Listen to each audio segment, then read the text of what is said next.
Ngayon pa lang mga kababayan, humihingi na ako ng pasensya. Excuse po sa inyong lahat. Sa lahat na nakakapanood ng video na ito, ang video natin ngayon is hindi ito basta-bastang testimonya mga kababayan. Merong lumabas na bulate at dumaan ito sa bibig ng kababayan natin.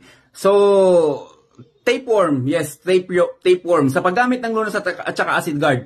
Ito yung testimonya ng kababayan natin. Itatago ko na lang yung pangalan ha. Ito ang sabi niya. Good PM kabayan, gusto ko sanang ipainom sa nanay ko ulit yung lunas. Dati kasi 2 tablet lang ininom niya sa umaga at sa gabi. Ilang araw na sumasakit ang tiyan niya.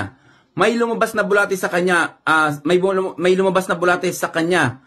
Parang may nakaharang sa ngalangalan niya. Sumuka siya, pagsuka niya may lumabas na bulate. So, ito yung bulate mga kababayan, short video lang to. Pasintabi po sa lahat mga kababayan ha. So, isipin nyo ha, yung lunas at saka acid guard natin, marami nang inilabas yan na mga parasite pero kakaiba itong isang to buhay pa At saka kakaiba rin sa bibig lumabas, no? So, ganun katindi yung lunas kapag dating sa paglinis ng katawan ng tao. Again mga kababayan, ang lunas ay number 1 na panglinis sa katawan ng tao. Hindi na basta-basta yung mga nagiging testimonya natin mga kababayan. Super tindi na talaga ng lunas natin. So yun lang mga kababayan, kung mag-order kayo, pwede kayong mag-call or mag-text at mag-PM sa akin. Stay healthy, ako si Chance at ako magsasakang gala.